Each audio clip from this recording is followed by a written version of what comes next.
Olá, bem-vindos à nossa exploração aprofundada de hoje. A gente tem aqui fontes bem diversificadas, né? Vamos de um novo acordo global para pandemias, descobertas, assim, surpreendentes na neurologia, Uhum. até iniciativas bem concretas no SUS, aqui no Brasil, e também ferramentas práticas de gestão, de liderança. A nossa missão é justamente, sabe, conectar esses pontos, Exato. que podem parecer distantes, e extrair o que há de mais valioso para quem quer se manter bem informado sobre saúde e ciência. Exatamente.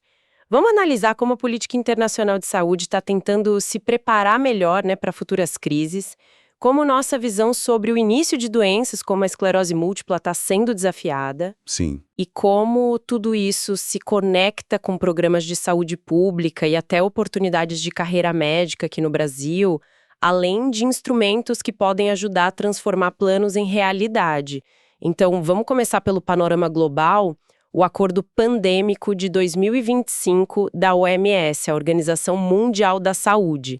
Foram 3 anos de negociações, assim, intensas, intensas. culminando na adoção por 124 países em maio de 2025. O ponto central aqui é uma mudança de filosofia mesmo. Sair de um modelo muito baseado em doações, caridade. Pois é. Para um sistema que busca mais equidade, com obrigações legais e solidariedade global como pilares. Essa mudança é fundamental. Por décadas, a resposta a emergências de saúde globais dependeu muito da boa vontade, né? Perfeito. Da filantropia de países mais ricos, organizações. Totalmente. A Covid-19 escancarou as fragilidades disso. Esse acordo busca criar um arcabouço legalmente vinculante, onde todos os países, ricos e pobres, têm direitos e deveres claros para prevenir e responder a futuras pandemias. Certo. E algo inédito. É a primeira vez que o conceito de One Health, saúde única, que reconhece essa interconexão, né, indissociável entre saúde humana, animal e ambiental, é formalizado num tratado internacional dessa magnitude. Interessante. Isso obriga os países signatários a desenvolverem planos nacionais para prevenir zoonose, sabe? Atacando a raiz de muitas pandemias. E na prática, como isso se traduz em ações concretas? O acordo toca num ponto nevrálgico da última pandemia: a produção local de vacinas, medicamentos, diagnósticos. Exato. Prevê medidas para descentralizar essa capacidade produtiva, incentivando a fabricação em países de baixa e média renda. Mas aqui um detalhe importante que as fontes destacam.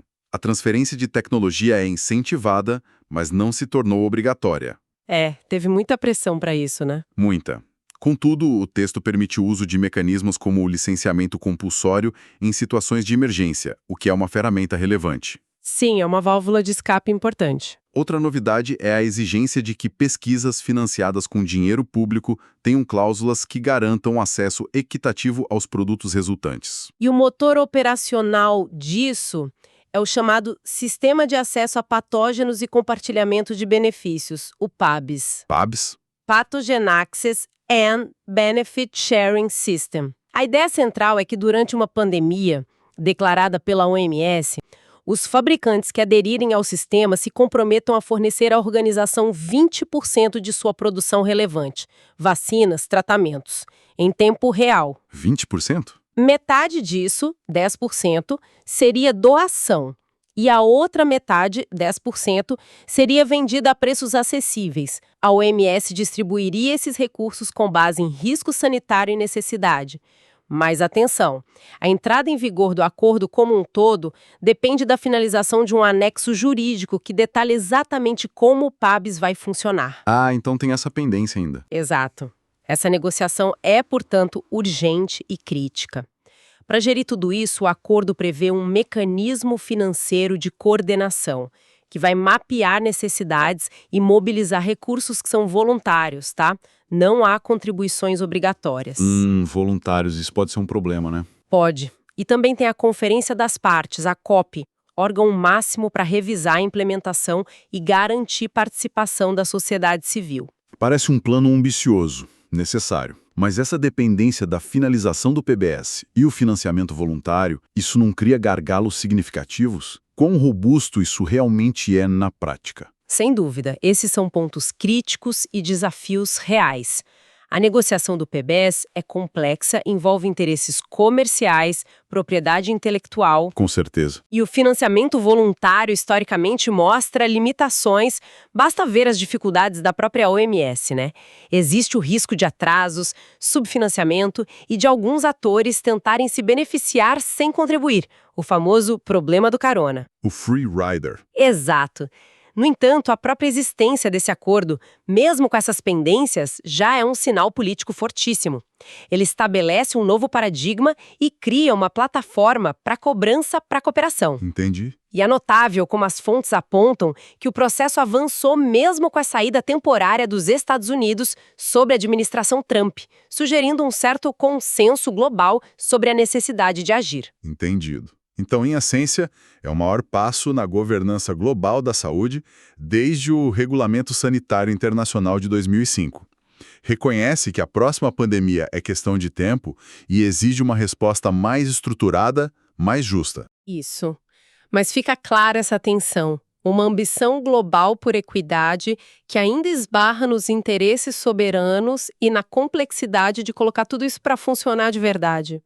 Exatamente. Essa visão de longo prazo na preparação para crises, como vemos no acordo da OMS, ecoa de uma forma surpreendente em descobertas sobre doenças crônicas. Vamos mudar de escala agora e olhar para a esclerose múltipla, a EM. Um estudo recente da Universidade de British Columbia, publicado na JAMA Network Open em agosto de 2025, trouxe uma revelação impactante. Impactante mesmo. A visão clássica era que a EM começava clinicamente com o primeiro evento neurológico claro, sabe? Uma neuritiótica, uma mielite transversa. Sim, o surto inicial. Isso. Mas essa pesquisa analisou dados de mais de 12 mil pessoas na Colômbia Britânica, no Canadá, olhando o uso de serviços de saúde nos 25 anos antes da data em que os neurologistas determinaram o início dos sintomas clínicos da EM. 25 anos antes. Pois é, e estudos anteriores olhavam no máximo 5 ou 10 anos para trás. O que eles descobriram?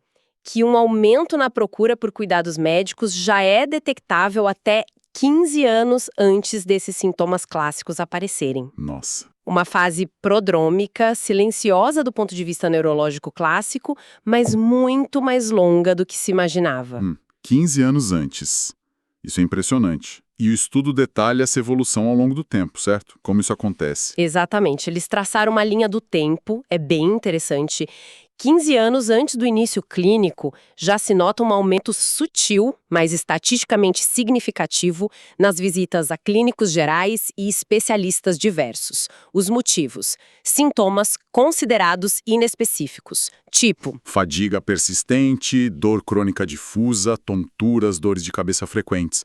E também questões de saúde mental, como ansiedade e depressão. Coisas muito comuns. Muito comuns.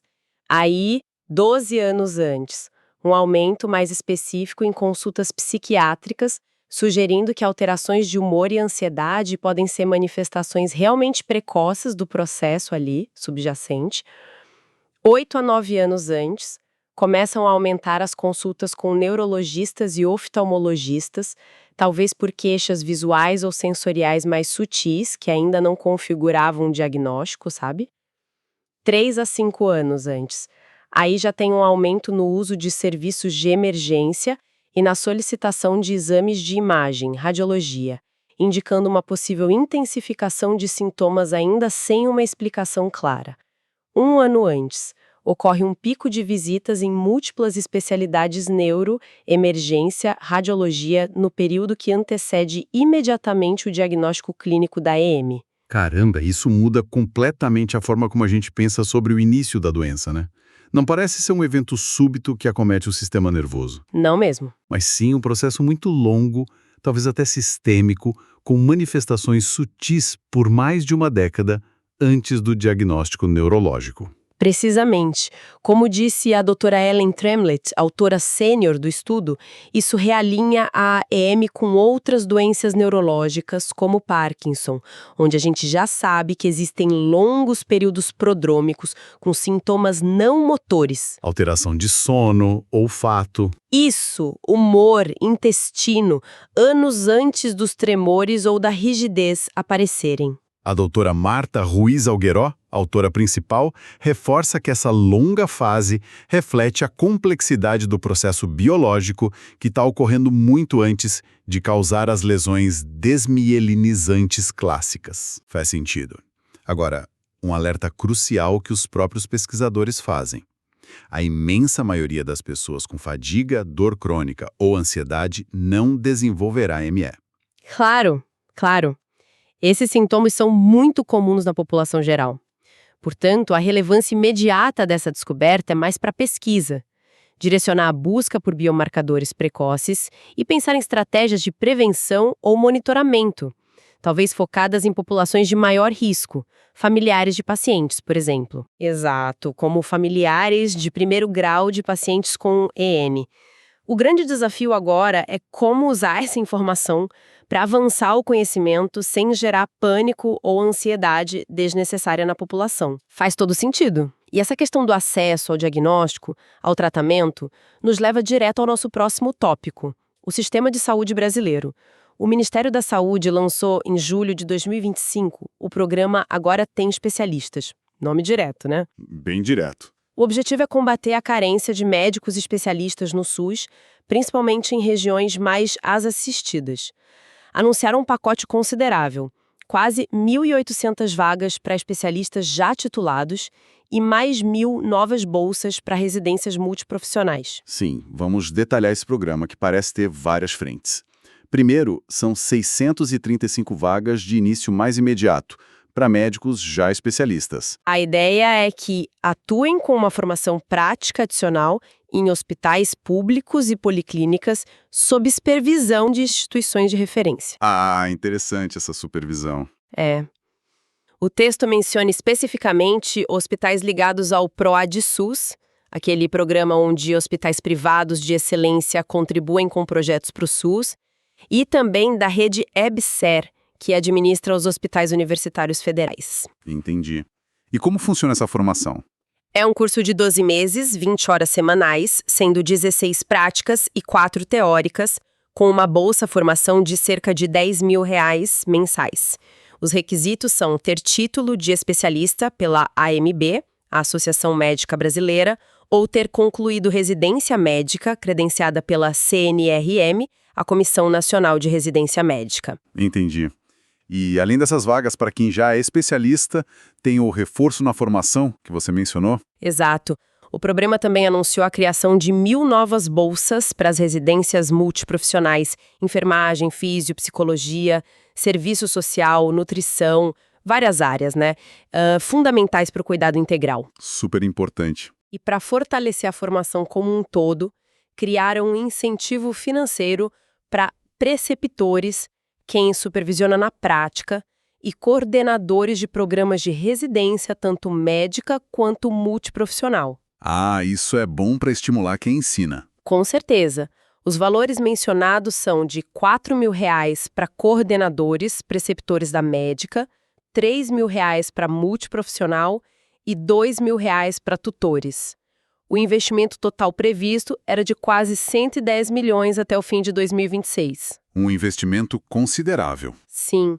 Outros pontos mencionados são o reconhecimento formal do RQE, o Registro de Qualificação de Especialista, como requisito para ingresso em subespecialidades, um foco na formação em áreas críticas como oncologia, patologia, radioterapia, e um novo modelo para tentar preencher vagas ociosas de residência com uma segunda janela de entrada durante o ano. O ministro da Saúde na época, o Alexandre Padilha, classificou isso como um segundo grande passo do governo na qualificação para o SUS, sendo o primeiro o mais médicos, né? Focado na atenção primária. Isso. O objetivo, claro, é diminuir as filas por consultas, procedimentos especializados. As inscrições foram abertas na plataforma UnaSUS, o Sistema Universidade Aberta do SUS. E é interessante notar como essas iniciativas governamentais se conectam com o mercado. As fontes que a gente analisou também mostravam, na mesma época, vagas abertas em São Paulo para especialidades como gastro, dermato, oftalmo. Sempre tem demanda, né? Com informações sobre faturamento por hora, 160, 180 reais, potencial de produtividade, alta demanda. Agora, uma questão que sempre surge com programas assim, esses incentivos, a estrutura, parecem robustos para atrair os profissionais inicialmente. Mas qual o desafio real para garantir que esses especialistas permaneçam nessas áreas mais necessitadas a longo prazo, especialmente depois do período de formação ou da bolsa inicial? Essa é, de fato, a pergunta de $1 milhão para qualquer política de provimento e fixação, né? Especialmente em áreas remotas ou carentes. A retenção é um desafio histórico.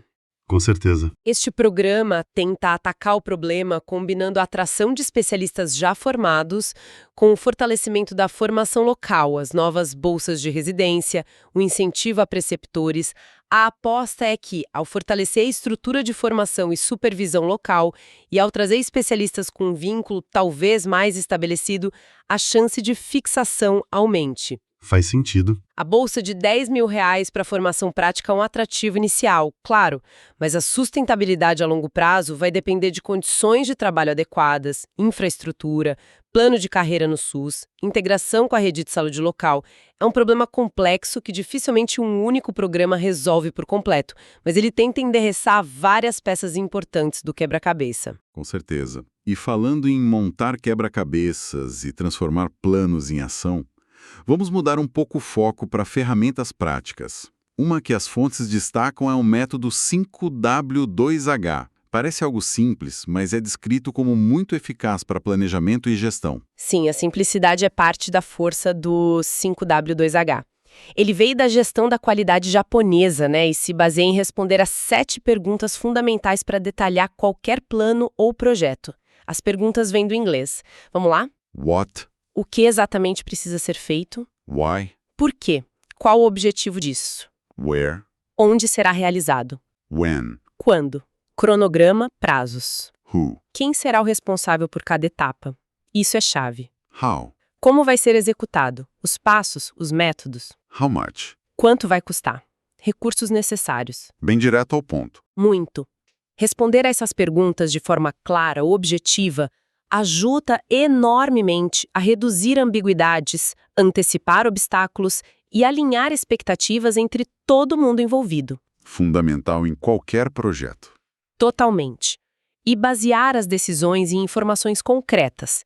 É super versátil, pode ser usado em projetos complexos de negócios, na organização de uma pesquisa científica ou até para planejar metas pessoais. Até na vida pessoal. Sim. Um benefício-chave é que promove clareza sobre responsabilidades, o famoso accountability, e transparência no processo. Por exemplo, aplicando rapidinho ao Agora Tem Especialistas. O quê? Alocar 635 especialistas. Por quê? Reduzir filas no SUS. Quem? Ministério coordena, hospitais X e Y recebem, médicos selecionados participam. Ajuda a mapear tudo de forma estruturada. Excelente exemplo, muito prático. E além dessa ferramenta de processo, as fontes também trazem uma recomendação para quem está em posições de liderança, especialmente quem vem de uma área muito técnica, né? Como cientistas ou médicos que passam a chefiar equipes. É o livro Lab Work to Leadership, A Concise Guide to Thriving in the Science Job You Weren't Trained For, da Jen Hamstroh. Isso, o livro foca exatamente nessa transição que muitas vezes é difícil. Sair do trabalho individual ali da bancada ou da prática clínica focada no paciente para liderar um grupo de pesquisa, um departamento, uma equipe. É outra habilidade, né? Completamente. O valor do livro, pelo que as fontes descrevem, está em abordar habilidades cruciais que a formação técnica tradicional frequentemente negligencia. Coisas como saber dar e receber feedback de forma eficaz. Difícil. Muito. Construir um ambiente de trabalho genuinamente inclusivo, psicologicamente seguro, comunicar os valores e a visão da equipe, inspirar confiança. A autora, que é professora de química, combina a própria experiência com conceitos de psicologia, de gestão. Parece bem útil. Parece ser uma leitura muito pertinente para quem quer ir além da excelência técnica e se tornar um líder que não só obtém resultados, mas também cultiva um ambiente onde as pessoas prosperam, onde elas inovam. Ele ataca o desafio específico de traduzir o brilhantismo técnico em liderança humana eficaz. Interessante como essas ferramentas, uma focada em processo, o 5W, 2H, e outra em pessoas, liderança, complementam as grandes iniciativas e descobertas que a gente discutiu antes. Afinal, não basta ter a política pública bem desenhada, a descoberta científica revolucionária ou o programa ambicioso. Não mesmo. É preciso ter método para implementar e liderança para inspirar e conduzir as equipes que vão fazer acontecer. Exatamente. E essa conexão nos leva a uma reflexão final.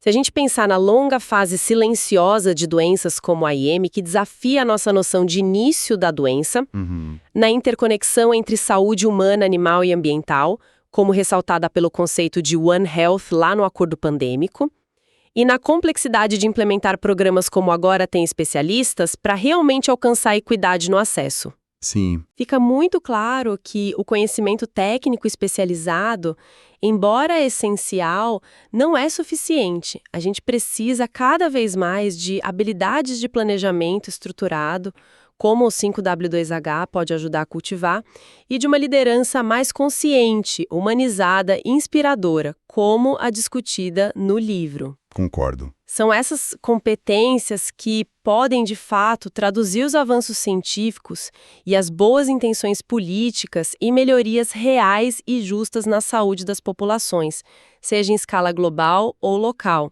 Uma ótima síntese. E isso nos deixa com uma pergunta para continuar pensando: como as estratégias de saúde pública e a própria prática clínica podem evoluir para detectar problemas e intervir mais cedo, de forma mais proativa? Como podemos ir além de simplesmente reagir a surtos agudos ou a sintomas clássicos já estabelecidos, considerando essas novas compreensões sobre as origens ambientais de pandemias e os longos prelúdios de doenças crônicas. Se epidemiológica e ambiental integrada, até talvez o uso mais inteligente de dados de saúde para identificar padrões sutis, né? Sempre com muita responsabilidade ética, é um campo vasto para inovação e reflexão contínua.